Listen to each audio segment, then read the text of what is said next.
My name is Andrew Hall. I'm an associate with the Institute for the Humanities. Welcome. Talk by Steve Collis, The Middle of the Middle, Purgatory, Pilgrimage, and Human and Plant Mobility. So I want to begin by recognizing that we're on the unceded territories of the Musqueam, Squamish, and the Tsleil-Waututh peoples. This event is hosted by the Institute for the Humanities, which is going to be celebrating its 40th anniversary this year. There's going to be a series of public events and conferences happening through the fall. This institute has a very important place inside of this university and in terms of public discourse in the city. So please do look out for all of those activities happening in the fall. It's great to be welcoming Steve here. I had a chance to be in conversation with Steve for a live podcast that we did at the School for Contemporary Arts at SFU. Usually there's an orientation for new students, but they've started a yearly reorientation around a political theme around climate justice. And so Steve was in conversation with all the new art students coming to SFU last fall. He's the author of a dozen books of poetry and prose, including The Commons, BC Book Prize winning On the Material in 2010, Once in Blockadia in 2016, Almost Islands, Phyllis Webb, and The Pursuit of the Unwritten in 2018, all published by Talonbooks.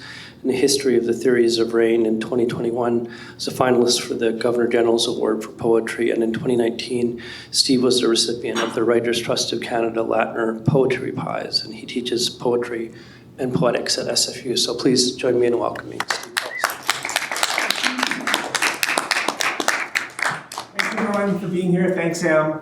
Maybe I'll add to the acknowledgement just that I have now for 20 years almost exactly lived on the traditional ancestral territories of the Wasson people, the land facing the sea. I can smell the sea most mornings, which I like. This talk comes out of having stepped in 2020 to be Wordsworth Chair in the Humanities for a year because they didn't have someone to fill the position, and there's a course attached to that chair and a series of programming. So I stepped in and did the programming for the year and taught a graduate seminar, no, not a graduate seminar, but an upper division seminar in the Humanities department on things I was interested in. And that time it was the German writer W.G. Sebald, who writes about displacement, memory, and trauma post-World War II. And I centered that course around that. And because I did that, the Humanities department were very nice, and the only way they could pay me is by giving me a research stipend, which I would use to travel, and then could not travel because it was the pandemic. And then finally did this last summer. So that's sort of where this is coming from. But by that time I realized I'm not going to write about Sebald. What I realized that Sebald is a methodology. That is, all his books involve a narrator who's traveling, wandering, adrift in the world, and thinking about processes and structures that create displacement and create mobility in the world. So I realized that it's my I'll let you guys come to that. My methodology is Sebaldian more than I'm trying to write something about Sebald. I think I'll put him here at some point. The wider project that what I'm going to say today comes out of is an attempt to think through my own family's mobility in the world, a very privileged kind of mobility, all things considered, and other kinds of mobilities, which connect to work I've been doing for getting close to a decade now, with asylum seekers and refugees in the UK, and trying to think of mobility on as wide a spectrum and scale as I can. Like how do we account for, because all these things ultimately relate to colonialism, but how do we account for the more privileged movements of colonialism and other kinds of displacements and not see them as strictly discrete categories? Because I think there's important differences, there's important things to be aware of and see the totality of how mobility works. As I did that, I realized there was a wider perspective I wanted to take into too, because it's not just human beings that move, of course, it's every other animal is also very mobile on this planet, and in fact plants, and increasingly so when we think about climate. So that's kind of where this talk comes from, although it also is the kind of talk an artist or a writer might give about the work they're engaged in right now, so it's also in part about poetry I'm writing right now, and we'll end with some poetry I'll read toward the conclusion. The other thing I wanted to say, this is one little thing I just discovered. There's actually an academic category I didn't know. There's a field of multi-species ethnography that's just getting going in the social sciences, and I realized probably what I'm doing here is multi-species ethnography. This also feels like a very ongoing piece of something for me that started in 2015 when I was asked to tell a story connected to migration and displacement in the UK. I was invited to write this, come there and read it at an event. But that led to, and so that was eventually published, but led to other related things. It led to a talk I gave with academic and poet named David Hurd in England, who is created a project called The Refugee Tales that I was actually invited to partake in there. He and I gave a talk at a conference in Paris, which was then eventually published.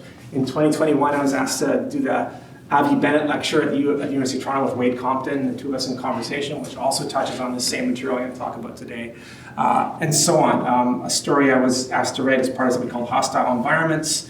It was just published online late in 2022, and in fact, a collaborative project I'll be doing this summer, in which a friend of mine, who you'll hear about in this talk I'm about to give, who's a displaced person living in the UK, will tell his own story with my sort of prompting. I'm going to interview him essentially, and we're going to tell his story, make it part of this project too. So this is very much ongoing little bits and pieces where I'm constantly trying to approach this problem, which I find so complex and so difficult to approach. So there's going to be lots of moving bits and pieces in what I've got to say. But now I'll properly begin after that preamble. The deep middleness of things compels me. This fraught stretch of life between certain pasts, let's recall if only a few, colonial land grabs, empires in their always new clothes, vast carbon incinerations, and uncertain futures. Can we yet dream, with a utopian lack of guilt, of a time all will come to have a relationship to the earth that is welcoming and mutually sustaining? I'm writing this in a winged hut at the back of my mind, which is to say, deep in an imaginary forest I find whenever I'm surrounded by books and silence. That's a middle of things that necessarily feels like respite, an eddy in the flow, as opposed to the middleness that feels like a slow motion tumbling mid-fall as the planet tips and the turtle sloughs all that's been built off its back. According to Nabokov, life is just a crack of light in the middle of two eternities of darkness. It's a very positive guy. I think the middle is not the still center of a turning world, not fulcrum, but the active and tensed dialectical space created by the energy of polarized opposites, within which we all move, pushed, pulled, driven, and desiring. The middle is thus a space of almost perpetual mobility, where the go-between goes between, as well as the space of possibility in which direction could still be changed. But we all know that the middle is not nearly as sexy as either end times or new dawns. Middle brow, middling talent, middle of the road, stuck in the middle with you. One should avoid changing horses midstream or sitting on a fence. Both sidesing any issue has its limits. And a centrist, I've often thought, is the worst possible thing. The politically indecisive middle of ideological nowhere. But middles are not centers. They are too shifty, too fluid, too fraught for that. Our critical attention is so often focused on the post these days. Postmodern, post-structural, post-colonial, post-human. But we so rarely stop to consider what we are in the shifting middle of. I don't think, to take one example, that we are post-human yet, but we can see that we are indeed on a long mid-human trek between imagined angelic hierarchies behind us, linking us high in a supposed great chain of being, and the welling but long-thought incidental more than human community pressing creaturely round our thinking toward available tomorrows. To be in the middle is to be in relation. When it is declared that we are now post any given concept or condition, what is really going on is that what we are in the middle of, what we are moving through, has been recognized at last. The post is a sighting of the far shore towards which we might be moving, a moment where it becomes possible to triangulate our current position. We are perhaps, with Dante and Virgil, on the shores of the Stygian lake, Canto 7 of the Inferno, as depicted by William Blake, waiting with trepidation to cross to the far shore. Where we are is in the middle of a crisis. We're smack in the middle of the intersection of several compounding crises. Climate change is happening in real time. There are more displaced people in the world now than at any point in recorded history, over 100 million globally. And nation states are building more impenetrable borders, doubling down on even more authoritarian and nationalist forms of exclusion, just at the point when planetary collaboration is most desperately needed. Quote, human movement on a scale never before seen will dominate this century and remake our world, end quote. Gaia Vince writes in Nomad Century. There could be as many as 1.5 billion climate migrants in the next 30 years. But it is not just human beings that are on the move. All planetary life is currently in motion, fleeing the rising heat, heading north or south towards the poles at measurable rates. And there's an awful lot of science right now specifically geared to measuring exactly how fast specific species and specific places are and are able to move forward. This can't be overstated. All life, mammals, fish, crustaceans, reptiles, rodents, birds, insects, plants, grasses, trees, everything. Our human mobility is part and parcel of a planet-wide movement. Benjamin von Brackle in Nowhere Left to Go describes this mass movement of life, the great redistribution or exodus of species, as global warming made flesh. How much of a reality check do we need? Is it enough that even the trees are on the move, like some incarnation of the Ents of Middle Earth? What I'm also in the middle of is the writing of a long poem called, appropriately, The Middle. The poem takes the middle lines from Dante's tercets from Purgatorio, the middle book of the comedy, carves away the medieval Catholicism, and reveals a new poem about human and more than human movement. So just in case anyone doesn't know, Dante's entire, very long, 3-book, 14th century poem, divided in 3 books of one is Hell, Inferno, Purgatory, and Paradiso.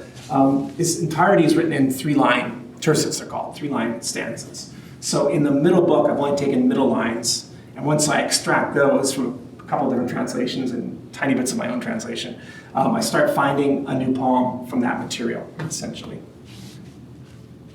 Have I already read this part? Anyway, revealing a new poem about human and more than human movement. A quotation found in a review of a new translation sent me seeking. Quote, it's the middle section of Purgatory that speaks most directly to the self-inflicted wounds of our present condition. I'm always interested in those self-inflicted wounds. Where the Inferno and Paradiso are the realms of fixity and stasis, time does not pass, and everyone has their final place of either torment or rest. In Purgatory, all is in motion. As Teodolinda Barolini writes in the Undivine Comedy, quote, in Purgatory, all the intersecting lifelines are in motion, voyaging in time, just as on Earth all parties in any encounter are moving forward along their respective lines of becoming, end quote. It's wonderful. Dante, when he wants to talk to spirits, as he does in the underworld, he has to jog along beside them because they won't stop to talk to him. He's got to run with them if he wants to talk to them half the time. He's always out of breath, trying to keep up. There are other things I might note here. That Dante himself was living the life of a refugee, exiled from his home in Florence the whole time he was writing the comedy, and that Purgatory is where the poet expresses, again in Robert Hogue Harrison's words I'm quoting here, a love of the planet and everything that makes it our cosmic homeland. I was brought up short by my friend Ellie Colgi Gardner, who, when I explained the process of my poem's composition, asked, what's in the middle of the middle? I'm still thinking about this, but there is one relatively straightforward answer found by turning to Dante. Across the middle 3 cantos of Purgatory, at the very center of the entire comedy, stretches a disquisition on love and free will. Love is the seed in all things, and that seed metaphor I'm really interested in that Dante uses. So that, as we read in Canto 17, the natural is always without error, but the heart can err by choosing the wrong object, or by excessive or too little ardor. All is love and all is natural, but balance and relation are key. And we have choice and agency here, the poet argues, over how we love. Quote, you have inborn a power of discernment, Virgil tells Dante in Canto 18. So though we may believe the loves aroused in you are kindled by necessity, in you too is the power to restrain them. In Canto 16, it is the spirit of Marco Lombardo who holds forth, contending that you, although free, are subject. Liberi soggiacete. I don't think we are far from Marx here either, and the idea that we make history, just not under conditions of our own choosing. I want to give Dante's thought a climatological reading, a reading attuned to this era of geophysical capitalism. Let us say that we are free to choose to submit to planetary limits, our entanglement with the more than human, and the relationship and responsibilities we have materially with the rest of planetary life. And we are free to choose to ignore and even defy our entanglement, pursue exclusively human ends, and indeed the ends of only certain human beings, feed energy relentlessly into boundless consumption, and fall into cosmic ruin. In Marco Lombardo's telling in Canto 16, that which upsets the balance of freedom and limitations is quite simply bad governance. Mala condotta literally means bad guidance. Or as Robert Pogue Harrison glosses, I quoted earlier, forms of government that promote rather than restrain human cupidity. And so today, bad governance still enables and encourages the defiance of planetary limits, and nation states, captured by the interests of capital, negotiate their responses to the climate and migration emergencies largely in bad faith. This is part of what I want to say here today. That one dramatic form that the climate crisis takes is in the redistribution of all life on Earth. That is, all life lucky and capable enough to turn pilgrim and outdistance the velocity of climate change. Velocity is actually literally how scientists talk about climate change and mobility. That mobility in this context is a crucial shared quality and condition of life as such, and throws the human and more than human into the same stark ecological exile, where all that's solid melts into air, a shifting ground within which perhaps new forms of interspecies solidarity might yet be found.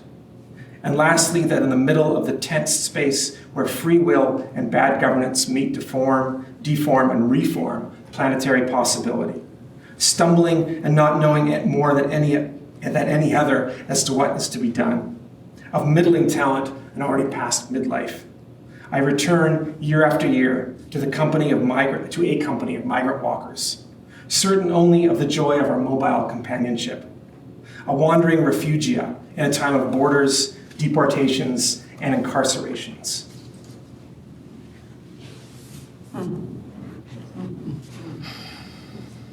Okay.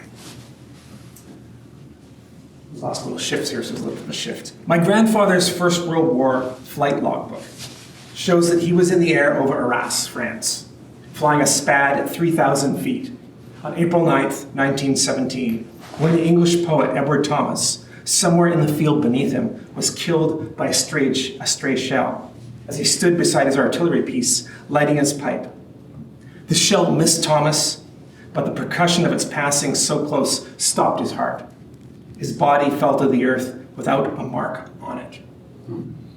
End quote. It is a characteristic of our species, in evolutionary terms, that we are a species in despair, Max Sebald tells Eleanor Wachtel in a CBC radio interview.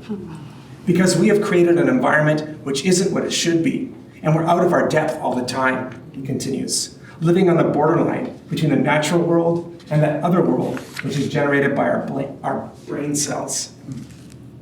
Throughout April, my grandfather's logbook mentions the weather more than anything else. Visibility bad, very misty. Weather bad, fog. Windy, low clouds. Yet he continued to fly almost every day. The Battle of Arras unfolding below, Bloody April it was called, with the RFC, the Royal Flying Corps, which it was before it became the RAF after the war, losing half of its available flyers.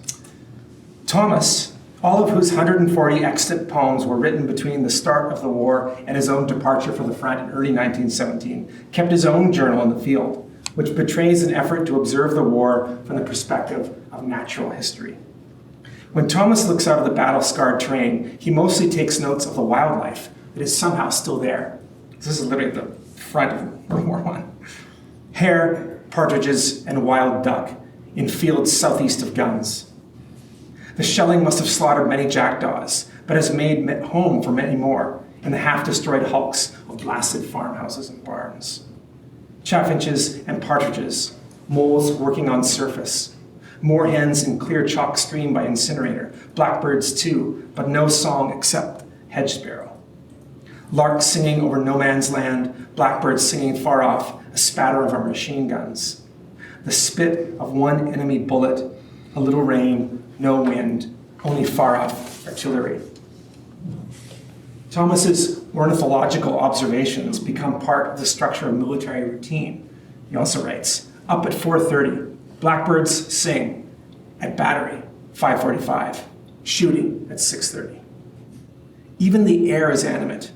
The engines of war and the energies of creatures in flight blurring.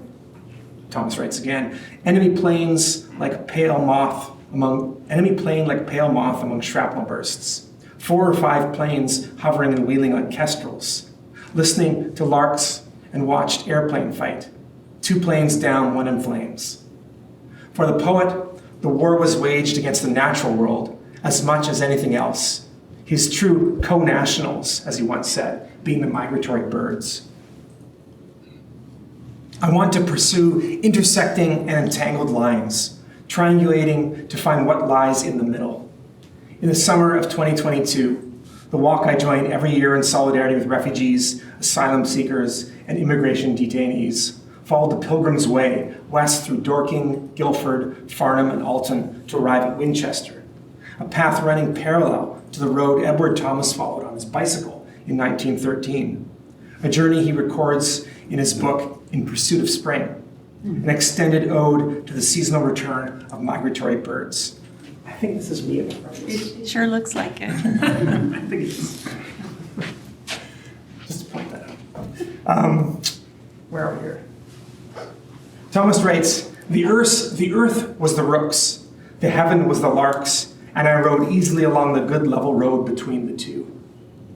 A key event is the poet purchasing a dingy chaffinch in a bird shop he'd taken shelter in from the rain, only to release it from its paper bag a short distance down the road. I love the image of buying a bird in a paper bag. Bizarre. Our yearly walk, known as the Refugee Tales, involves a week on foot, sharing the stories of migrants from town to town as we cross the countryside. The community includes refugees and people with lived experience of immigration detention and their supporters and allies, and over time, walking together since 2015, we've decidedly become a sort of family. When we gather each summer, it feels as though we had only just paused walking for a short breather. And when we adjourn for another year, we know it will be to take up the walk again the following summer, as though we had never stopped. We call for an end to indefinite immigration detention. There's a specific goal in this project. But our walk itself has taken on the qualities of a perpetual mobile, a walk we are forever in the middle of. Perhaps my closest companion on these walks is Osmond. This year we had this beautiful blue flag that he was often at the front of our column with. I decide to often find myself. Every time I want to write something about Osmond, I hesitate, demur, wonder who am I to say anything about this man's life. Though he himself would push me forward, insist I speak. If I do so, it is because these past 8 years, I can only think through the complexity of contemporary displacement and human movement with Osmond, in conversation with his own thoughts and words and presence, his experience, and with him as my guide. Claudia Rankine has written that, quote, there is really no mode of empathy that can replicate the daily strain of knowing that as a Black person, you can be killed for simply being Black. So I try to write here, not from empathy alone, but in solidarity, in friendship, and with love. And as I mentioned earlier, he's the person, we're going to tell his story. He's going to tell his story, but he just wants me to be there to prompt him with questions to get through it. English is his like 5th or 6th language, right? So I don't blame the guy. I will not retell Osmond's entire story, his entire journey. From Eritrea, where he was held in an underground dungeon, his flight from there through Sudan and eventually to Libya. Christina Sharp writes that, quote, "To be in the wake is to occupy and be occupied by the continuous and changing presence of slavery's as yet unresolved unfolding," end quote. Osmond endured a year of forced labor in Libya to earn his place on an overcrowded and barely seaworthy boat, which was scuttled in the Mediterranean, more or less. A middle sea of continuing middle passage. In the wake, Sharp writes, the semiotics of the slave ship continue, from the forced movements of the enslaved to the forced movements of the migrant and the refugee, to those ongoing crossings of and drownings in the Mediterranean Sea, end quote. Osmond argues that the wars that set him in motion, wars, as all wars are in our technological age, against the earth as well as human and more than human beings, were provoked by bad government, both that of colonial powers past and current dictators. And he's very clear and has this very thought out, his take on that. Such organized madness set my grandfather in motion too, and sent me in pursuit of his tracks in Europe over 100 years later. Shot down and taken prisoner in August 1917, my grandfather was held first in the city zoo in Karlsruhe, a clearinghouse for POWs, then moved to Heidelberg, and at last to the east to the tiny spa village of Bad Kolberg. There, his repeated attempts to escape landed him in fortress confinement. Held in a tower basement where pigs were sometimes kept. This is the castle, the fortress on top of a mountain. It's called the Vestheldberg, where he was, I believe, is held. It's hard to find any documents specifically, but he was sent to fortress confinement. This is the only fortress around there. And this is a little tiny room at the base of the tower that the people there at the museum told me probably was where some people would have been held prisoner at some point in time. They were very vague and didn't speak very much English, nor was my German very much.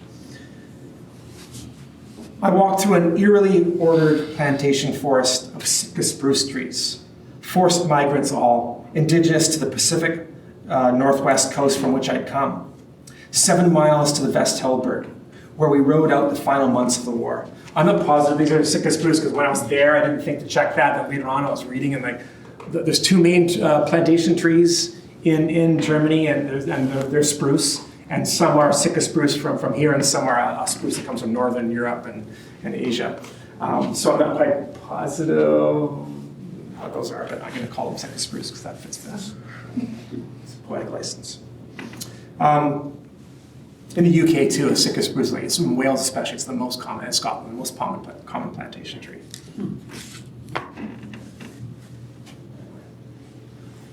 From this fortress, my grandfather somehow walked back to the English Channel, a journey that took him 7 weeks, so they arrived in the UK on New Year's Eve, 1918. When Europe went to war with itself in the past century, it employed techniques of strategic dehumanization, mass confinement, and genocide, perfected in its treatment of colonial peoples around the world. Only on the losing side of such an internal conflict, thrust into camps and abandoned on decimated battlefields, held in pens and abattoirs, can the European experience what it is to be Europe's enemy. I do not know what route my grandfather took across revolutionary Bavaria. I hoped it might have been through Würzburg, which is a slim chance it was, to which I traveled to look at Tiepolo's remarkable 4 continents, painted on the ceiling of the Würzburg residence's extravagant Treppenhaus, which is like a fancy staircase, that is, in the 1750s, perhaps the world's largest painting. Here, the 4 continents, represented by humans of all races and a range of often exotic animals and plants, move one realm into the other, apparently united by nascent global trade. It all seems so balanced and equal, so multilateral. Or is it simply that the 3 continents other than Europe, each represented by a racialized queen figure, this is Africa, are portrayed as welcoming European traders into the midst? I am still triangulating, still trying to find what is at the middle of these diverse lines of becoming. As my grandfather set off for war in 1915, his parents gave him a copy of Kipling's poems, a worn, leather-bound volume still in our family. The gift of the white man's burden. He was off to do the empire's bidding. On the flyleaf, he has scrawled some lines of verse in an exaggerated patois, lines for which I have found several possible sources, including a minstrel play. Quote, "When people dehumanize others," David Livingston Smith writes, "they think of them as both human and subhuman at the same time, and as violating the categorical distinctions that underpin a natural and social order. That's why dehumanized people are seen as harbingers of disease, pollution, and disorder." End quote. Almost every refugee's attempts to tell the difficulties of their experiences, and this is in my experience of listening to them, includes a comparison to the station or treatment of animals. As Osman himself says, he felt like, quote, "a stray dog among humans." Sharp also notes that, quote, "those black people transmigrating the African continent towards the Mediterranean and then to Europe are repeatedly imagined as insects, swarms, vectors of disease," end quote. I think processes of dehumanization are so difficult to counter because the very notion of the human as a privileged category apart is predicated on the difference and debasement of the non-human. It's all kind of obvious. But thus, there is a living space reserved below the human, like the hold of a ship, into which some portion of the human fold can be cut loose and dropped, conceptually removed, made animal, made waste.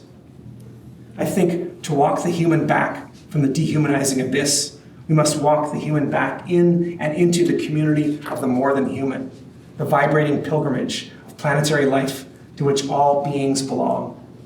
All beings have their one and only home.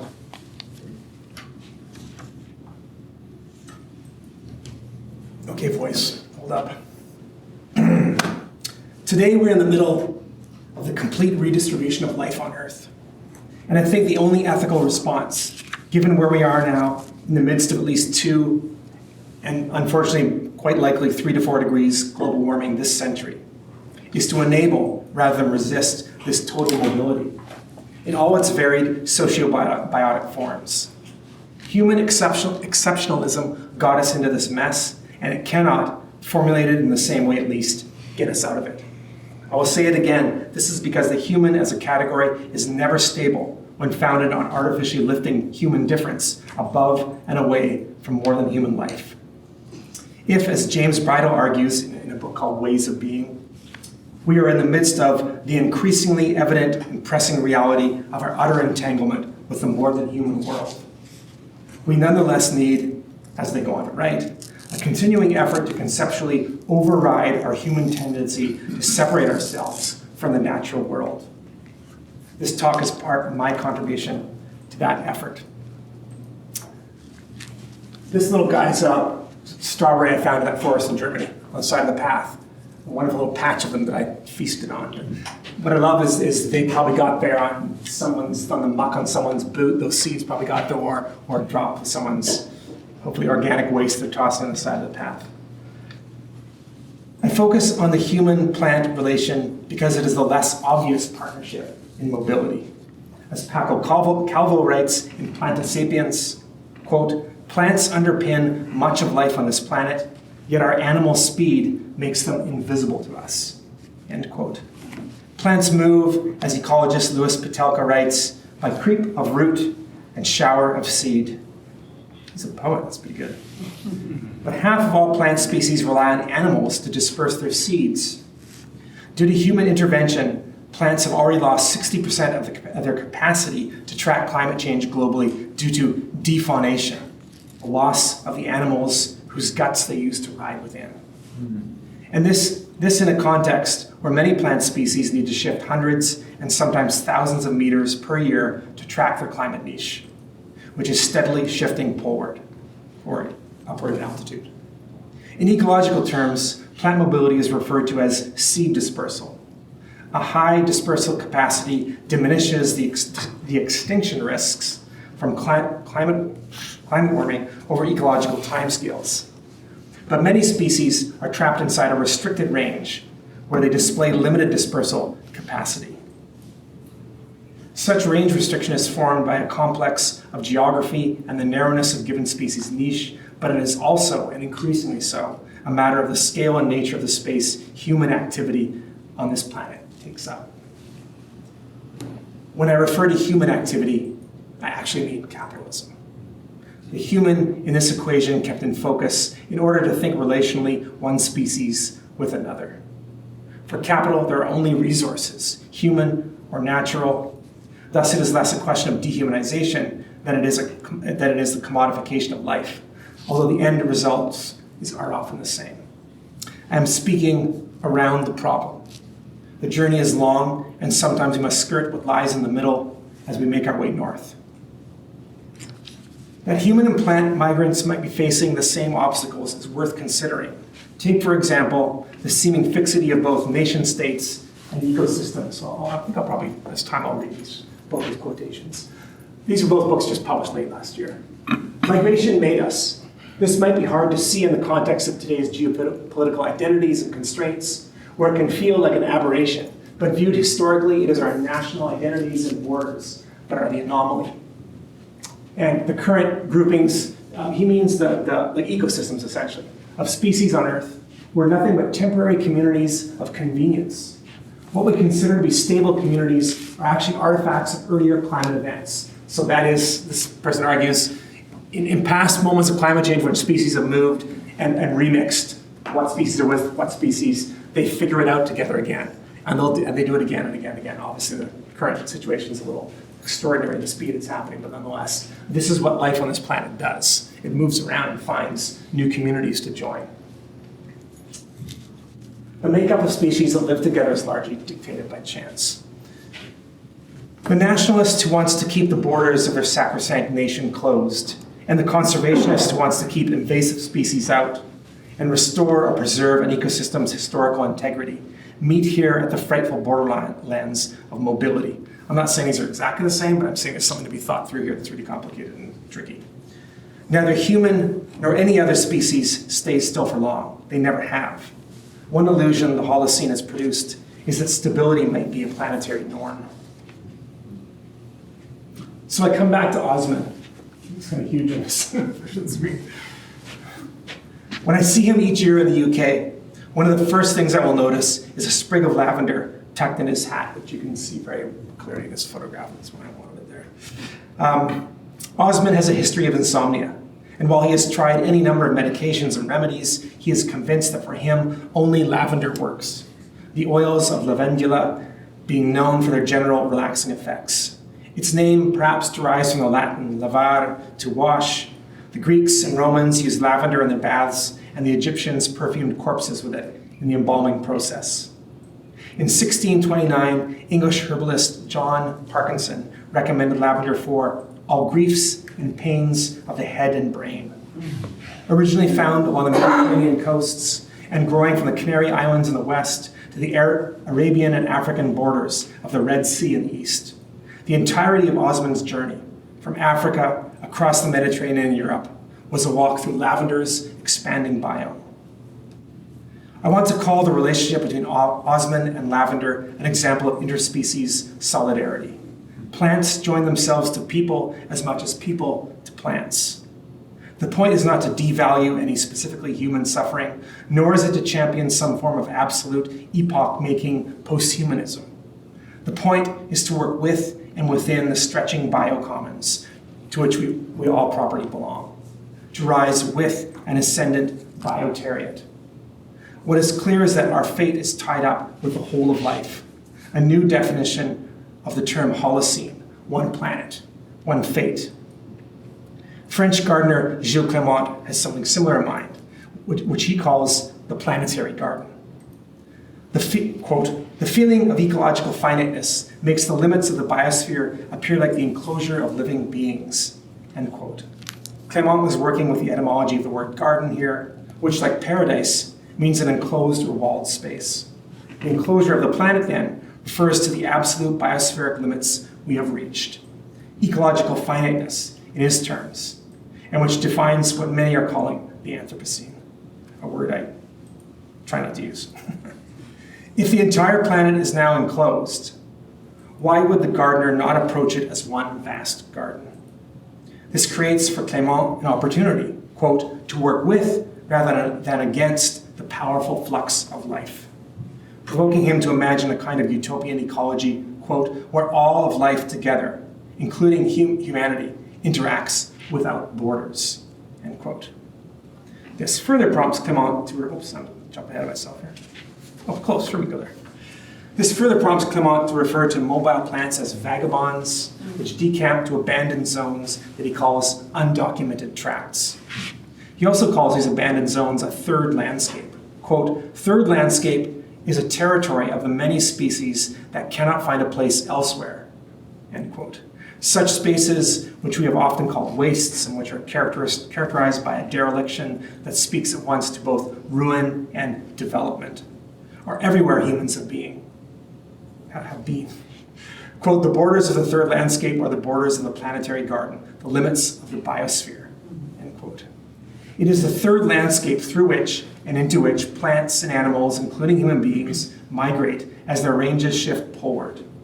It is typically the only space open to them, the space of neglect, the space human activity has used, exhausted, and abandoned, or which capital might yet redevelop should the market prove favorable. Mm-hmm. It is also the space that might be in question when we consider whether or not to assist mobile beings, opening pathways for the redistribution of life. Considering specifically human movement in nomad century, Vince suggests, quote, we can survive the climate catastrophe, but to do so will require a planned and deliberate migration of a kind humanity has never undertaken, end quote. She imagines the decommissioning of major cities threatened by heat and rising sea levels, the building of vast new cities from scratch in northern Canada and Russia. Von Brackle considers similar discussions occurring around plant and animal movement. Quote, some biologists recommend at least considering assisted migration, end quote. However, controversial, and it is controversial. The arguments against assisted migration boil down to fears of playing God and unforeseen consequences. And wasn't it our meddling got us into this mess in the first place anyway? Arguments in favor run something like this. We have already carried out, are already deep in the spreading middle of carrying out, a vast experiment on the entire biosphere. Can we stop midway, in medias res, and let things follow their own trajectories from here? Or do we bear some responsibility to alter the experiment, change the inputs, guide it towards the best possible resolution? Do we abandon, or do we remediate? Or is abandonment actually a particular kind of remediation?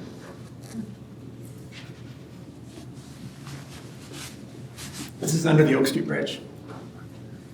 Indeed, a third pathway for the third landscape might argue that we need perhaps not to intervene further, despite having caused the crisis in the first place, but to get out of the way at last, make space, create migration corridors, leave alone so the natural world can adjust and expand once again.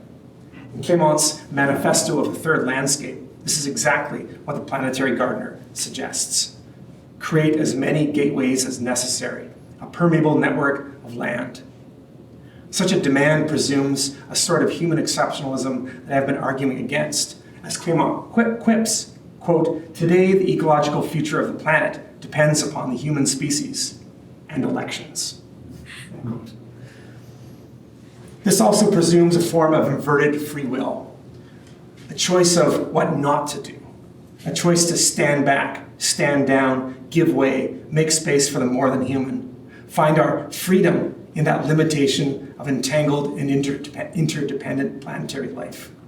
A Dantean love such as we find in Purgatorio, a terraphilia that is the seed of a common space of the future.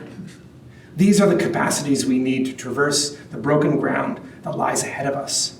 Diaspora becomes a recalibrated paradiso only when we imagine the entire planet as a mobile garden, a jardin en mouvement, as Clément calls it. It is this of which I see Osmond and his lavender as harbingers. This irrepressible man, my guide, a gardener of the future planetary garden. How are we doing for time? I'm going to read just like 4 or 5 minutes from the poem that I've sort of mentioned in passing a couple times, called The Middle, which is carved out of Dante. But as I said, I suddenly hear the urgency, the desires and the dreams of migrant people I know anyhow. It's broken into separate cantos, which I'm not going to name. I'm just going to read.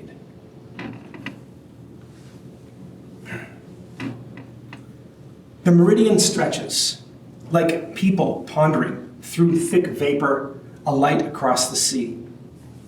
I didn't know what took shape as wings, neither oar nor sail more radiant, a vessel of such lightness, all flung on the beach, strangers here, harsh, and I was not one of them. Free to return, it's always there, memory and voice coming with its body to this country. All the others, settled together in a meadow, fly up at once and flee the coast. Journeying from, hide the name. I do not know from out of which ocean, from some valley like cattle, leaving it so that 1,000 years fills with trouble. I will not withhold. Humankind from mountain to the sun, when I remember the house and love and the footsteps of the rest of your family, never will be safe. I would far rather weep than go on talking, walk away, say nothing, then draw closer to the earth. The vacant spaces that fill the world with animal poverty. Attention changes, then we perceive how humble life.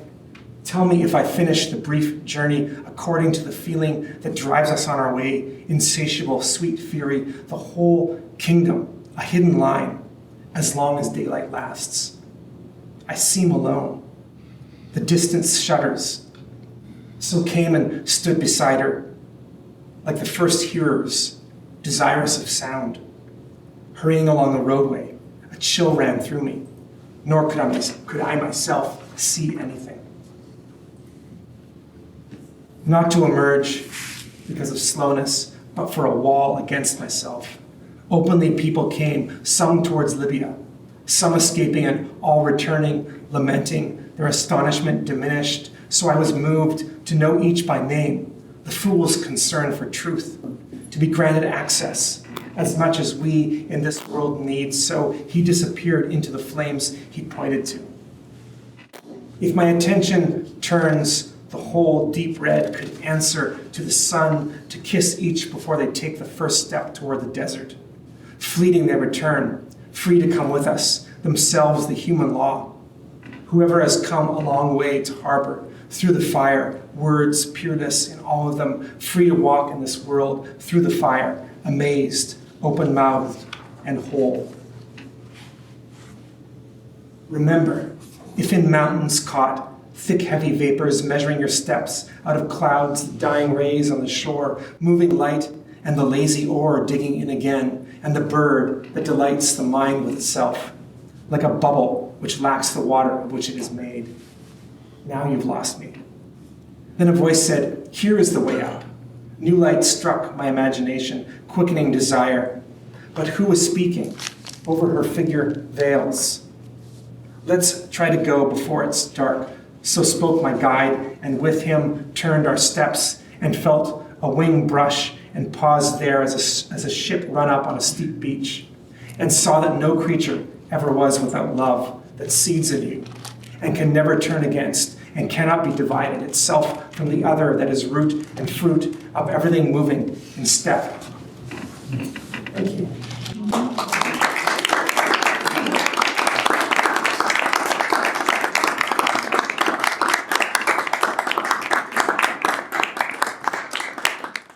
Thank you so much, Steve. You covered a lot of ground there, and we have poets in the audience and others as well. I was just going to start with a comment. I really liked the Mbembe quotes as you went through as well. I've been working on a piece with a friend of mine around friendship and community and borderlessness.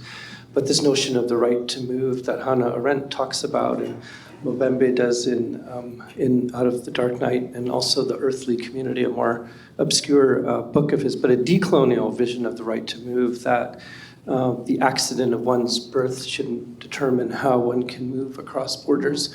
And here we have also a decolonial vision of the right to remain, the right to land, the right to, and these aren't necessarily competing visions, but sometimes they're presented as such. And I'm wondering if you could just speak a little bit to how you think through those visions of decolonization.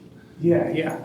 Well, I mean, I totally agree with you. They're not competing visions. And I don't know why I'm always compelled to take a long view, but I am. And I step back and I go, well, we've only moved around this world. And the two moments in England that in these years of walking with people that really struck me are well, one especially is we were walking on the south coast of England. I don't know, we were somewhere east of Brighton. I can't remember where exactly, but there's maybe it's in Brighton actually. Anyway, there's a marker of some human remains that were found in a former Roman site, and they got some DNA out of teeth and did a test, and these 2,000-year-old bodies, remains, were both born in sub-Saharan Africa. And I'm reading this plaque with like 3 African guys. I'm standing right now and I'm like, oh, these guys are from, and we're talking about that sense that we've always been moving, and the changes we go through as we move, whether that's skin pigment or whatever it is, but this is what we do. And Cheddar Man, the earliest remains they've discovered and been able to do any DNA science on in the UK, a 10,000-year-old body is a black-skinned, blue-eyed individual who's living in England 10,000 years ago. So these are meaningful to people that are moving now, these kind of little discoveries that this is normal, because you're constantly told, maybe by the media, maybe by the UK government, that these are extraordinary, problematic, crisis-oriented moments. I think I do use the word crisis a couple times. I was tentative about that word, because I do think, and that's part of why I want to look at these things from various angles, that we tie ourselves in knots with that, and that's a language that's very advantageous to certain interests and groups. Say this is an emergency. So, I mean, I'm not answering your question that way. I'm talking in circles, but that's... That's good. That's good. Exactly. I'm going to open it up to questions or comments for Steve. I'm going to bring the mic around just because it gets used for the recording. So.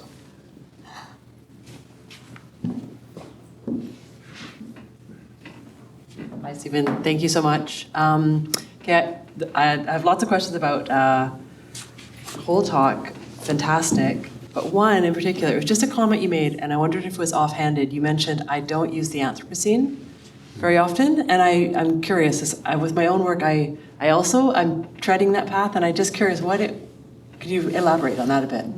Sure. I mean, it struck me as problematic maybe from the get-go. I didn't like the word, just because it's like, the era of the human being. So it's still all about us. And now I think there's a lot of criticism of the term that people have written. So that's not a revelation of things like, that's kind of funny, isn't it? Just, we're recognizing that we're the problem, but we're still naming it after us. We're proud that we're the problem and what that word actually indicates. And I've seen some people just sort of already saying things like, well, I did use that word Anthropocene for a while, but I'm going back to Holocene because that's, Holocene literally just means the whole is new, or the new whole, or but even in that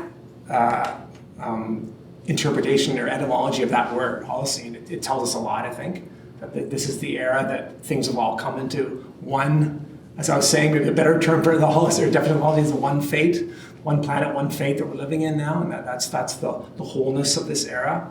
Sure, that's got to do with, quote, human activity. But I think to limit it to Anthropocene, to the anthros, is problematic. Also, just because it wasn't just human beings.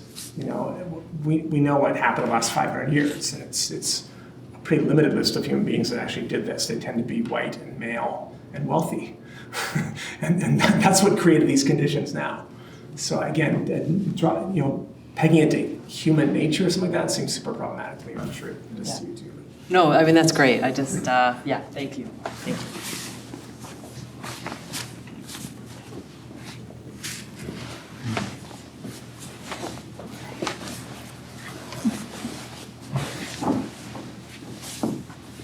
That was great. That's good. And I like what you're doing with the poem. I think, at least to my ear, it sounds really good. I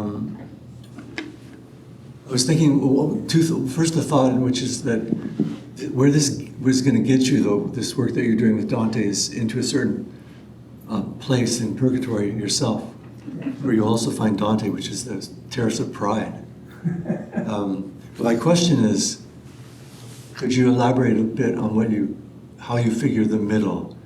Because Purgatory wasn't the place. It wasn't part of the theology until the late 12th century. Yeah. And yet there was always a question. There was always a problem. What do you do with? There are people who are really good, and I mean they're just absolutely good, and they go to heaven immediately. Yeah. And if they're not, they're bad. They're absolutely bad. They go to hell. But there are all these people in between, who've committed venial sins, like talking too much. And so that was a problem, and the actual establishment of a place in the middle was very controversial. So I'm wondering what you're intending or what you're accomplishing by, how did you put it, removing, I can't remember the exact verb, but the middle line of Tina. It was a way to interact with that material that was that took me out of it, like what one does when using kind of a procedural mechanism for working with an older text, rather than sort of make it about what I am desiring to do with Dante or what my interpretation of Dante is, just to arbitrarily find a way, how do I reduce the material from that and see what I've got once I've done that? And so that highlighted certain things accidentally, probably. And then I'm moving between several different translations. So what's falling in the middle line is different in different translations, of course. So you get to do all sorts of different things with it. But it was simply a way of, I've always wanted to write something about Dante. And in like 1993, my sister and I took a weekend workshop on Dante's Divine Comedy as the soul's journey. It's kind of Jungian, pretty corny, I think. Workshop, in some ways corny anyway. And I've always wanted, for very personal reasons, to do something with Dante, but it always feels like, who am I? Or a lot of people have done that kind of thing, or what can I do? And so it was simply I started thinking about this idea of middleness as a being in process and being in motion, and then found these quotations that I like, because there was a new translation by D.M. Black, this one, English poet and translator, came up relatively recently. That's the one that Poe Garrison's writing about. It's from a review of that translation that he wrote. The way Poe Garrison was framing it, like the kind of political issues I'm interested in, he was kind of highlighting in some ways, like, I want to look at that particular translation. It's one of the ones I wanted to use. So it's all pretty arbitrary is what it comes down to. Mm-hmm. Other than, these ideas that's if you add Purgatory to those afterlife Catholic dynamics of, hell and heaven, you get this space of, it's the only part's on earth, right? That's the only part of the Divine Comedy when you're on earth, right? Under the earth, or you're in heaven, right? Eventually, Purgatory, you're in the earth, like the sun rises and you can hear birds and, the light is beautiful hitting the water, and there's all sorts of descriptions of nature. All that made it very attractive material to work with. And the fact that, here's like, a major political intervention in terms of poetry. Dante was making an intervention in his entire culture.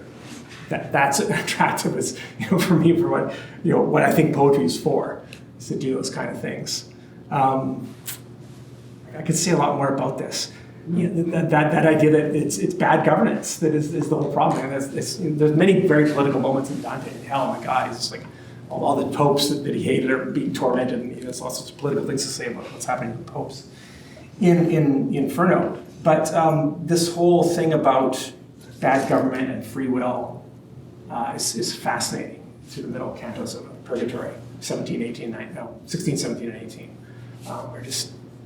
That was riveting to me. The other part that's great, though, is the when he meets all the love poets in like canto 26 or so, who are all in fire, or encased in fire. And I read someone saying that Dante has all the gay people in hell. He doesn't. Those are also gay poets in Purgatory. And he clearly just loves them. He loves their work, loves their example, their friendship, and those are just beautiful, beautiful cantos about those queer poets that he's got in fire, standing there in fire, running around in fire in Purgatory. Doug. Thanks. Great. Thanks a lot, Stephen. I'm wondering about just a little bit more of a description about the walk, how long it's been going, and its future and its impacts. Yeah, we started in 2015. The goal of challenging the UK's indefinite detention system was chosen by people with lived experience of immigration detention. They said that's the goal we want to campaign for. When people who have been supporting that community for 25 years came up with this new project. So for 25 years, there's a group called the Gatwick Detainees Welfare Group. So Gatwick Airport has a detention center right on the runway. So if you've ever landed and flown off of Gatwick, you go right by a detention center with 300 or 400, sometimes even more, immigration detainees, it's kind of a form of torture. Because they're constantly saying, you might be on that plane tomorrow, you might be on that plane tomorrow, you can hear every plane going. They use this, really, I think. It's just horrible. Anyway, so there's a group that's been there for 25 years based in Crawley at Gatwick Airport, supporting by visiting and trying to find out what these people need, what help they need, can we make contacts for you, where's your family, et cetera, et cetera, et cetera. Have you got a good lawyer, and that sort of thing. And this new project came along, what started in 2015, was based on taking the idea of the Canterbury Tales. Chaucer's, so it's a poet that started this project in part. The Canterbury Tales, where people on a pilgrimage tell their life stories as they walk along. Like, this is what we'll do. We'll tell migrant stories as we walk together. So that's how I got involved. I was asked to come tell a story. They pair you up with people. And at first they were already, the people we were working with, the individuals whose stories were being told, needed protection because they could be deported at any time. So part of the idea of having a writer tell their story was to protect them and hide them. That's all changed, and we've done it for 8 years or so now, and we've published 4 books, collections of stories. And increasingly they're told firsthand by the people who have experienced themselves without the filter of another. or something like Osmond and I did this summer very, I'm just starting to interview him essentially while he tells his story. So the advocacy work, just look at the last decade of UK politics, not getting very far. So indefinite detention is in the UK, and this is the case for Canada and Australia too. There is no law saying after X period of time you have to deport or allow someone to remain, which most countries have. Everywhere in Europe it's 28 days. Even the US has a 90-day or something like that limit on how long you can hold someone without charging them for something or throwing them out. But in the UK and in Canada, you could hold someone indefinitely, and people have been held for up to like a decade in jail. But typically what happens is they hold you for a couple of months, they let you out, but you have got no papers, you can't get a job, for instance, legally, you can't do anything, you can't leave the country, you have no passport. They make you carry a little piece of paper on this, the government provides them, that says at the top, this is a person liable to be detained. Mm-hmm. So when the cops stop a person of color on the street, who in London, who are you going to stop on the street? Top a person of color, check your ID, says they send them back to the detention center. So they constantly reincarcerated, released, reincarcerated, released. It goes on sometimes for a decade or more. So a lot of the people like Osmond, for instance, has got his case through, and he has leave to remain now. And he actually managed to bring his mother and his son, who he hadn't seen for 10 years, who had been living in Khartoum, to join him in England now. And that's him at a refugee center where he works, serving food and basically being the mayor of this community, more or less, and checking his lavender plants. Does that answers the question? I mean, we're getting somewhere. We produced our own public inquiry that we did the last 2 years that we were able to present at Parliament in October. So I was over there for that, and we met with like 25 or so MPs, and there are positive things going on, and then mostly it's horrible.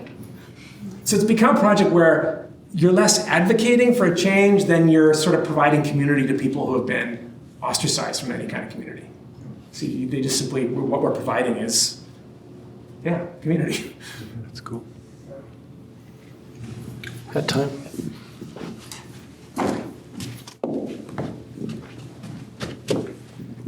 Hi, this evening, I took what you presented here is like you're warning us, you're warning everybody. And it was very well done. In terms of that, we used to say one picture is worth 1,000 words. When you took those horizontal horizons, the photo, and then you turned them vertical, that you went beyond. That was an excellent graphic presentation. One thing, what stood out in my mind is how the major players, this is like a literal, kind of a liberal arts side of things, but there's two major players right now. One is Elon Musk. He wants to make a city on Mars, and there's the President Mohammed something of the ruler monarch of Saudi Arabia, and he's building his city in Saudi Arabia. If those two guys got together and worked on, you could turn the Sahara into an amazing situation. But they're not. It's the human individual egotism. But the question. Okay, so to get to the question, at the very beginning, you stated the acknowledgement. We acknowledge this event is occurring on the unceded territories of the Squamish, Tawasin, Salish peoples, tribals. This is something else. That identifies one side of the equation. So if it was stated, we acknowledge that the Tawasin, Salish, Squamish people have not ceded their territories to. Who have they not ceded their territories to? Well, technically, the government of Canada now, but it was in historical treaty negotiations, it would have been the UK Crown. Okay. That's who signs off on, if you look at treaties, it's the Queen who's apparently the negotiator.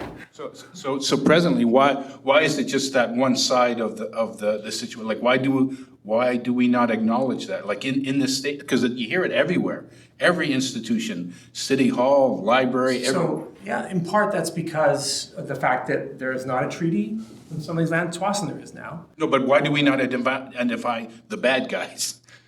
Like we recognize, we identify. If you mean, do you mean we could start a talk with a list of enemies? Well, no, not like, okay, we always identify the Tawasin, the indigenous tribal people, but we never identify in that statement, which is so prevalent and so meaningful. We're leaving out the other side. Like we never identify the other side. The plants and the animals. No. I'm saying like as you said, the government of Canada. Like why is it always to acknowledge them? Because in this situation, well, not you, but everybody. Like it's such a it's. I mean, we understand it. It's an advancement, and it's verbal and it's script. But we can we not include say we acknowledge that these people, that the indigenous people, have not ceded their territories to and identified them. You include both in that one statement. I guess I just don't know what purpose that would serve. I don't. Yeah, so I don't fully understand your questions. I don't know what it would do. It just seems that it's coming from some official source that you must make this. We started, with the first time we started hearing that I remember in Vancouver hearing land acknowledgements was coming out of activist communities. Was never the government. The government came to it very late. First, the city of Vancouver, long before provincial or federal levels of government ever started doing it. So it's been a slow movement toward that. But I still, a lot of people, people who are sympathetic to the whole situation will sometimes say, it's kind of become kind of rote and lip service. And often when I will do a land acknowledgement, I'll try and be a little more thoughtful about it because I think it's worthwhile. No, but I'm saying it's not you. It's not. I mean, it's the entirety. I'm acknowledging where I live and where I'm speaking is that's how I think of it too. That there's a complex situation that I would personally like to acknowledge. Yeah. Any more questions, comments? Hi, thanks. I want to refer to a word that you may or may not like, I'm not sure, but crisis. You said you mentioned it a couple of times, but you didn't really want to use it. Has crisis really lost the urgency? I mean, to me, climate crisis, nobody cares. Fentanyl crisis, nobody cares. Is it because crisis is really happening to somebody else? And not us? I think there are problems with what we're thinking about when we deploy that word. It involves a lot of things to me. It involves, we've been yelling that something's a crisis for a long time and the things aren't happening. So yelling this is a crisis doesn't seem to be getting people to do the things we need them to do. So I'm not saying I know what the alternative is, but I'm a little, personally I do think it's a crisis, but also I don't know what purpose. I don't mind using the word so much, but I don't like to overuse it or I don't want to scream, yell, pull my hair out, lie and fall on the ground. How many hair to pull out? Because I just don't know what it will do. So my reaction is to try and calm down. And I think the last number of years, what I've been doing, having been involved in a lot of more direct activist kind of things, is to stand back and try and think through some of the bigger pictures and go, okay, what is this really about? Why are we not getting where we need to get to? For instance, in this kind of context of the human rights problem, like, why is it that the UK can be completely ignoring the 1951 Refugee Convention, European human rights laws, what the UN's, the UN's Universal Declaration of Rights of Human Beings. These are constantly ignored, very directly, and politicians get called in to sort of go, meh. They don't. It's having no effect, the idea that there are human rights. And that's like in England, many people, like someone like Osmond, who why you ask this kind of person, why was England where you're trying to get to? Why is that the choice? And they, well, it's a colonial hangover, England was very active in the Horn of Africa. When in that kind of colonial project, what does England do? They come in and say, hey, we're here to help you guys. We'll get it all organized for you. We'll show you the greatest way to structure things and organize things and give you good best practices, and it'll be just great. So they've interacted with this kind of that seems to want to help. That's how that's. Obviously, that was not the only thing they were doing there. It depends where you are in Africa, and look at how blatant it was in some places what they're actually doing, murdering people. But a lot of times they presented themselves as these really going to help your society. You guys have it's Kipling, right? With all these childish people who haven't figured it out yet. Here's the adults arriving. Come on, kids, what's in the fridge? You guys got what you need? Because you got your driver's license yet? So there's a draw to that nation, right? That, oh, well, you guys came and said, I don't know what I've done here. You said you're here to help us. And they think it's a country that stands for the rule of law and human rights. It sounds like the place to be. And they have no idea that more or less the opposite is true. They want to put you on a plane and send you to Rwanda now. Right. Yeah. Are you at liberty to say what Osmond feels about bad governance? Do you know? Well, what he would say about bad government is not surprising, I guess. He's coming from a country that's been ruled by a dictator for 30 years. Who, at a moment where it seemed like, oh, this could be a little democratic moment, and Eritrea was trying to get its independence from Ethiopia, and this is all just post-colonial chaos and mess. And it's kind of like a strong man muscled in and said, I can take care of everything, everybody, don't worry about it. So to him, it would boil down to the inability to protect ourselves from those kind of figures, the powerful, the more whether it's from the Elon Musks to the thug dictator to whatever you want to call this kind of or think of this kind of a figure. To politicians, in Parliament, his sense of that would be it's rigged. It's rigged by and for the powerful, and it's obvious and it's. He's outraged by it, like ethically outraged by it, by the audacity of what these people do and the stupidity of war. Since he was, if you're a young man in Eritrea, you're press ganged into the army as a teenager.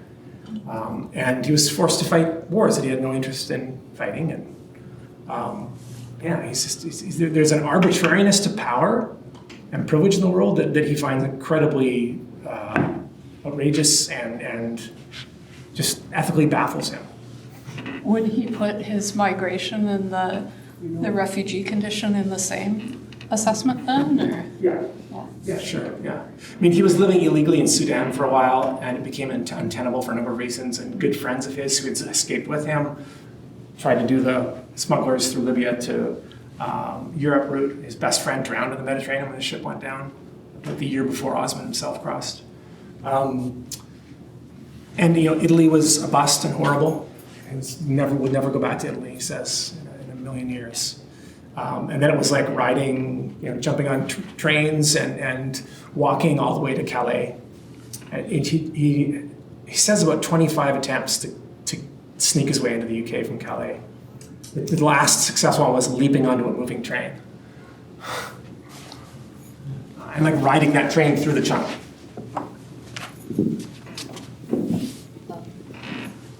Thanks for your talk and for this microphone. It's very loud. I wanted to ask you a question about the different temporalities, some of the different temporalities that were at play in the project, or I was struck by certain ones that you mentioned.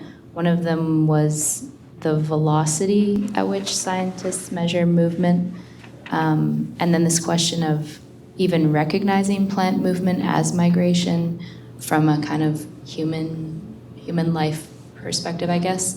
You also mentioned kind of approaching this from a long view, going back to Dante, and then also when you brought up this question of urgency and crisis. So then there's that as well. And I was wondering if there's like a thread or the way that you kind of like weave these different temporal questions together through the different sites or objects that you're looking at in terms of the like spatial kind of argument that you're making. I really appreciate this question because I think I probably haven't thought through temporality in this talk as carefully as I should. My previous book of poetry is all about the fucked up temporality of climate change. That is, what my scientists tell us is that, when they're discussing the Anthropocene especially, right, they go, and then this idea that we're in a new geological era, the trope, the image they love is, in 30 million years, you will just see this, line in the rock, exposed sedimentary layers, and you go, this line is us, ruining the planet. They love that trope. That's, we're thinking in terms of what the mark will leave in 30 million years. That totally fascinates me. I don't think I've thought a ton about temporality in this talk, and you're right, because there's temporality all over it. But velocity is a good thing to think of, and I had stats in this paper at some point in time when I take the numbers out. I don't need the numbers. That does fascinate me, that the climate has a velocity. That is, and of course it changes wherever you are on the planet, obviously, but depending where you are, they know the speed in which temperatures are rising, obviously, and therefore, for a plant or an animal of some kind that optimizes at a particular climate temperature, how fast does it have to move to keep up with where that niche? You get these incredible graphs that show you the moving of the climatic niche, away from the equator, north and south. But most of the land is in the north, so it's often people are talking about the north. And then therefore we know what speed animals or plants need to move and which can do that and which can't. And it's fascinating that they're thinking in terms like, because there are plants that actually can keep up, depending on the conditions locally where it is, how fast the climate is moving the niche. But there are plants that can, and they are moving. And how does a plant, decide which direction to go in? It's a fascinating question, because from one angle, it's simply, well, the seeds that survive are the seeds that were cast north or carried north, right? But, how are those seeds moving? Is it purely wind and that sort of thing, which certain plants, species do rely on? Is it the animals? And if it's the animals, why are the animals moving and how fast and where are they going? And so the collaboration between plant and animal is fascinating. I don't know. There's a lot to be said about that, but velocity is one thing I'm really interested in. But you're right. There are multiple temporalities, like sort of layered on top of each other in here that I don't have a good articulation of how they relate to each other anyway. They kind of layer together well, yes. Well, we'll see. I can look at it closely now. Think about that. We got time for a couple more questions. Irina. Hi. Hi, Stephen. Thanks so much for that talk, but also thank you for your care. And it's hard to, I think a lot of us, when we go into these spaces, it's hard to remember that these stories are not always ours. So I really appreciate you taking time to ensure that you're sharing those that you're comfortable sharing. So thank you for that.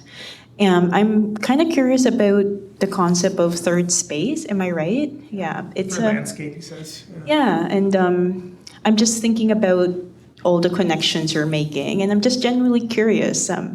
I like the idea, both propositions that you've said, and I'm thinking about this as maybe a new analytic and the environmental humanities, and I'm curious about your idea of the third landscape. What's your idea?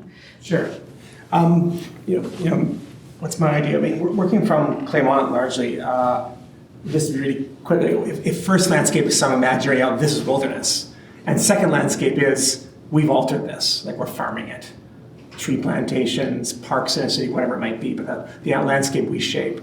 The third is the abandoned. It's not wilderness, it's not the place we're using anymore, but it's where we were and we left. And a ton of what we do in the world is that. And that could be the clear cut, after the logging. That could be all those abandoned spaces, like the image I used there of just the underside of the bridge and everything. It's growing volunteer under there. And the fact that these spaces are extensive, especially around major cities, and they are literally, this is where the birds are landing, nesting, traveling through, foraging. It's where wild plants are growing, weeds, and up to, where are these guys? I think they're cottonwood, huh? They might be cottonwood, yeah, exactly. But it's also places of encampments for homeless people in some places too, right? This is where do people go in these spaces that they've also been excluded from various reasons, or are passing through in what we say, non-normative ways. In some ways, they're not riding the train or driving in a car. These are spaces of entanglement across species that I find fascinating. So if we're going to imagine pathways, like creating spaces in which any species can move through as it needs to, Clement suggests, and I think it's a fascinating idea, how can we, and people are doing this, so there's a project in the UK of mapping these kind of areas around cities. How can you create links so there is mobility through them, fluidity to pass through them? Because often they're not linked, right? There's huge gaps, and they're broken up in little patches here and there everywhere. But there's so much, they're so extensive that it's actually not that hard to create connections and create these pathways for movement. And part of me is I'm interested in that, in us not thinking we can make all the decisions. And I realize it's still a decision, and that's why I say it's kind of a complicated sense of human exceptionalism, but what about the decision to get out of the way is when, and these spaces are places we might start being able to think through the idea of getting out of the way. Because we're so in the way. I don't know, that's I mean, there's a lot to be said about that, Rena, and I just, that's where I'm at a starting point with thinking through that, probably, what that space could be. Thank you. I've always been interested in them as I've thought of in the past as urban commons, especially around sort of Vancouver, because what grows wild is blackberries, nice kind of spaces, and you can have an unhoused person might be eating those blackberries, a bird might be eating those blackberries, and someone just picking berries to make a pie for the family might be picking those blackberries. No one's thinking that's something you need to go buy at a store. We all know where to get them when they're freely available. And this is one of these last few things in somewhere like Vancouver, North America, you could go forage and find something really kind of valuable through your foraging.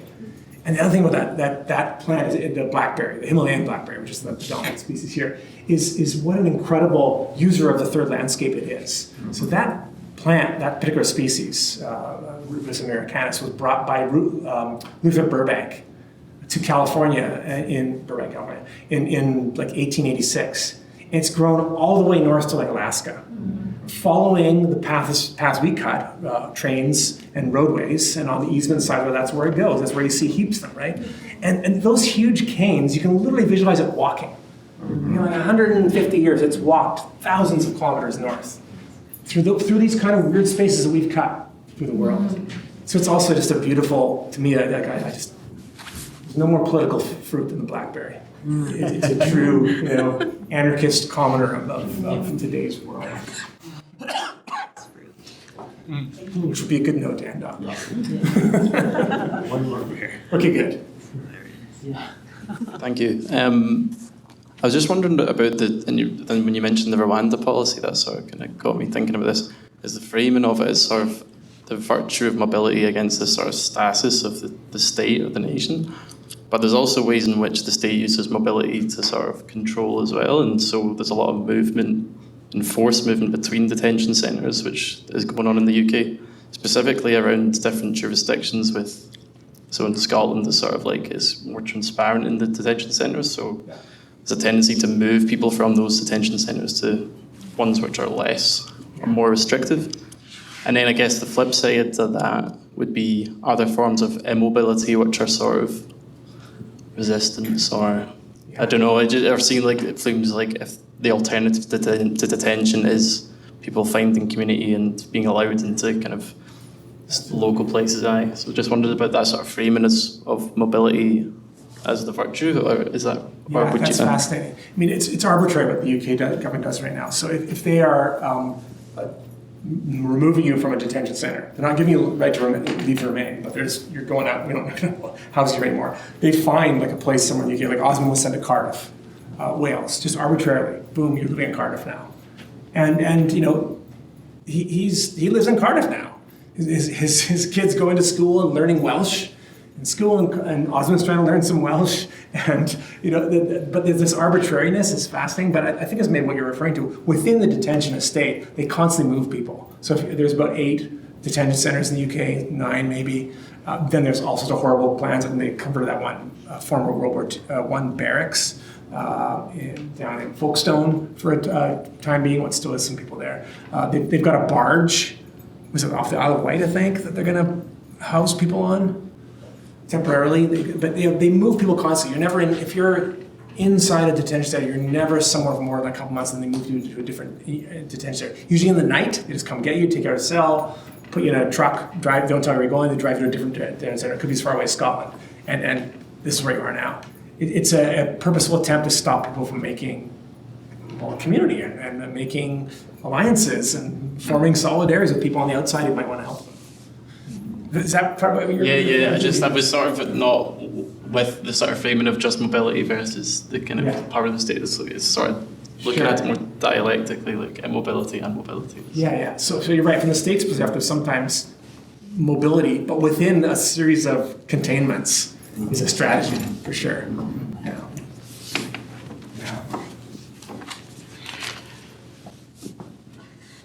Great. I just want to say thank you so much, Steve, for sharing this research and progress.